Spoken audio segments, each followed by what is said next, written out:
জিনরা কোরআনের কোন আয়াতটিকে সবচাইতে বেশি ভয় করে?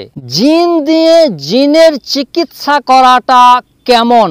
ওস্তাদ ছাড়া ঝাড়ফু করলে কি কাজ হবে? ঝাড়ফু জগতে আসার সময়, পা রাখার সময় কোন আমলটা সবার প্রথমে করতে হয়?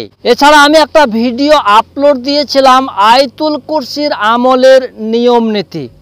ওই ভিডিওতেই দু একজন প্রশ্ন করেছেন, আয়াতুল কুরসির আমলটি করে নেওয়ার পরে প্রত্যেক দিন যে 11 বার করে পড়ার নিয়ম রয়েছে, ওই 11 বার করে যদি না পড়ি তাহলে কি কাজ হবে? কেউ আবার বলছেন যে অসুস্থতার কারণে কোনো দিন যদি মিস হয়ে যায়, কোনো দিন যদি বাদ পড়ে যায় 11 বার পড়তে, তাহলে কি করব? বন্ধুরা, এইসব প্রশ্নগুলো সবই কিন্তু আপনাদেরই। এইসব প্রশ্নগুলো আপনারাই আমাকে বিভিন্ন ভিডিওর কমেন্ট বক্সে করেছেন। সেই সমস্ত প্রশ্নগুলোর উত্তর নিয়েই আজকের এই ভিডিওতে এসে আমি হাজির হয়ে গেছি। ওই সমস্ত প্রশ্নের উত্তরগুলো আপনাদেরকে স্টেপ টু স্টেপ আমি দিয়ে দেব, বুঝিয়ে দেব। কেবল ঠান্ডা মাথায় ধৈর্য ধরে ভিডিওটিকে আপনি শেষ মুহূর্ত পর্যন্ত মনোযোগ সহকারে দেখতে থাকুন।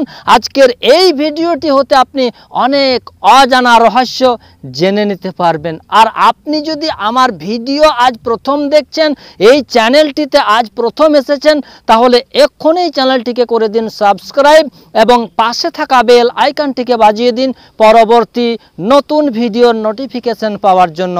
কেননা আমি সবসময়ই এই ধরনেরই নতুন নতুন একটা করে ভিডিও নিয়ে আপনাদের সাথে এসে উপস্থিত হয়ে থাকি। তো চলুন বন্ধুরা, আজকের এই আপনাদের প্রশ্নের উত্তরগুলোর দিকে এগিয়ে যাওয়া যাক। আমি হারুন রশিদ, আপনারা দেখছেন হানাফি কেল্লা মিডিয়া। নাম্বার 1, আয়াতুল কুরসির যে আমলটা দেওয়া রয়েছে, ওই আমলটি করার পর প্রত্যেক দিন যদি কেউ 11 বার করে পড়তে না পারে তাহলে কি কাজ হবে না? অবশ্যই কাজ হবে। তবে এই আমলটিকে আপনাকে ওজিফা আকারে চালিয়ে যাওয়াটাই হবে অতি উত্তম।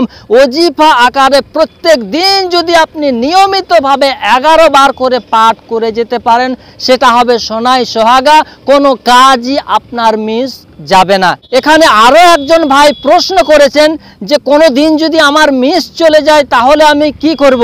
সেই ভাইকে আমি বলি, তার পরের দিনে আপনি 22 বার পাঠ করে নেবেন। একদিনে 11 বার করে পাঠ করার কথা বলা রয়েছে।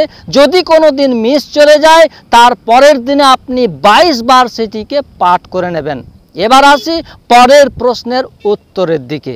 ঝাড়ফু জগতে নামার সময়, পা রাখার সময় সবার প্রথমে কোন আমলটা করতে হয়?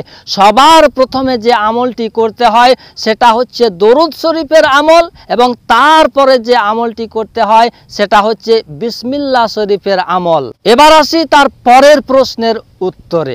ওস্তাদ ছাড়া কাজ করলে কি কাজ হবে? কাজ হবে, কিন্তু অনেকটাই কীরকম জানেন? আপনি আন্দাজে কোথাও একটা বক বসে রয়েছে, সেই বকটিকে শিকার করার জন্য আপনি আন্দাজে তীর চালাচ্ছেন। আপনি নিশানা লাগানো কারোর নিকট থেকে শেখেননি, আন্দাজেই আপনি তীর চালাচ্ছেন। আপনার কাজ হবে ওই আন্দাজে তীর চালানোর মতো। 10টা 20টা তীর আপনি নিক্ষেপ করবেন। আপনার ভাগ্য ভালো হলে একটা তীর হয়তো গিয়ে লাগবে সেই লক্ষ্য বস্তুর উপরে। এজন্যই আমি বলি, যে কোনো কাজ আপনি শিখবেন, করবেন ওস্তাদের নির্দেশ নিয়ে। ওস্তাদ যেমনভাবে শেখাবেন ওভাবেই শিখবেন, তাহলে আপনার কোনো কাজ মিস হবে না। এবার আসি জিন দিয়ে জিনের কাজ করাটা কেমন। জিন দিয়ে জিনের চিকিৎসা তদবিরের কাজ করলে আল্লাহর উপরে তার তাওয়াক্কুল আর থাকে না। এই জন্যই আমি মনে করি জিন দিয়ে জিনের কাজ করতে যাবেন না। আর জিন দিয়ে জিনের কাজ করতে গেলে তার উপরে বিপদের আশঙ্কা থাকে বেশি, কারণ জিনেরা হলো আগুনের সৃষ্টি। এই আগুনের সৃষ্টি জিন একদম চুলচুলে একটা জাত, উল্লুকের মতো সবসময় উঁচু পুচু করে। এজন্যই জিন দিয়ে জিনের চিকিৎসা করতে যাবেন না, কোরআন হাদিস দিয়েই আপনি জিনের চিকিৎসা তদবিরের কাজগুলো করবেন, এটাই হলো সবচাইতে অতি উত্তম। এবার আসি কোরআনের কোন আয়াতটিকে জিনেরা সবচাইতে বেশি ভয় করে থাকে। দেখুন, আমি দীর্ঘ মোটামুটি সেই 1998 সাল থেকে এই কাজ আমি করে আসছি। আমার অভিজ্ঞতা, এক এক সময়ে এক এক আয়াত জিনেদের উপরে প্রয়োগ করতে হয়। কখনো কখনো সূরা জিনটিকে তেলাওয়াত করতে আরম্ভ করে দিলেই জিনের রোগীটা, মানে রোগীর শরীরে যে জিনটা থাকে, চিৎকার করতে আরম্ভ করে দেয়।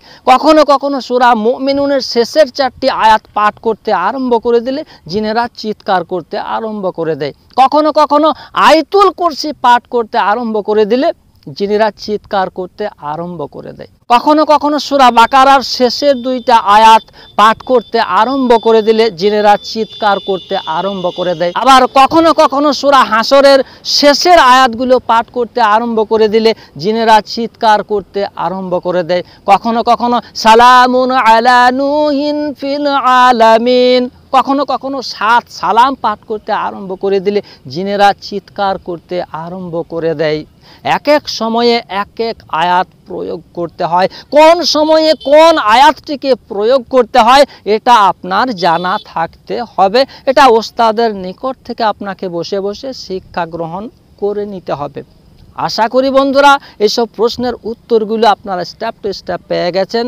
ভিডিওটি আপনাদেরকে ভালো লাগলে অবশ্যই একটা লাইক, চ্যানেলে নতুন এসে থাকলে এক্ষুনি চ্যানেলটিকে করে দিন সাবস্ক্রাইব। দেখা হবে পরবর্তী আবার অন্য কোনো ভিডিওতে ইনশাআল্লাহ। সে পর্যন্ত আপনারা সকলেই ভালো থাকুন, সুস্থ থাকুন। ধন্যবাদ।